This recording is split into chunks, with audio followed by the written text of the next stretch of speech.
അള്ളാഹുവിലേക്കുള്ള യാത്രയിൽ എവിടെയെങ്കിലും അബദ്ധം വന്നാൽ ആ അബദ്ധങ്ങൾ പുറത്തു കിട്ടാനുള്ള ഒരു മാസമാണ് ശഹ്റു റമളാൻ. വഇദാലം യുഗ്ഫർ ലഹു ഫീഹി, റമളാനിൽ ഒരാൾ ദോഷം പൊറുപ്പിച്ചിട്ടില്ലെങ്കിൽ ഫമത, പിന്നെ എപ്പോൾ അതൊരു വല്ലാത്ത ചോദ്യമാണ്. പിന്നെ എപ്പോൾ റമളാനിൽ ദോഷങ്ങൾ പൊറുപ്പിച്ചിട്ടില്ലെങ്കിൽ പിന്നെ എപ്പോൾ?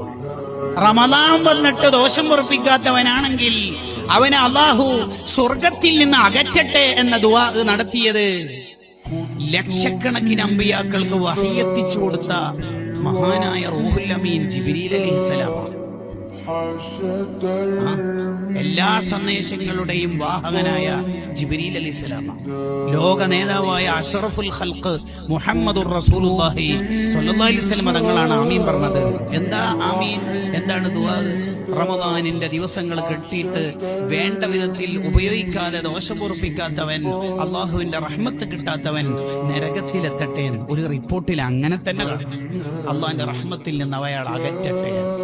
അതിലെങ്ങാനും നമ്മൾ പെട്ടുപോയാൽ നമ്മൾ തീർന്നു പോകും. റമളാൻ ഒരാൾക്ക് എതിര് സാക്ഷി നിന്നാൽ പിന്നെ ആരും റെക്കമെൻഡ് ചെയ്യാനും കെയർ ഓഫിനും അല്ലെങ്കിൽ നമ്മളെ രക്ഷപ്പെടുത്താനൊന്നും വരില്ല.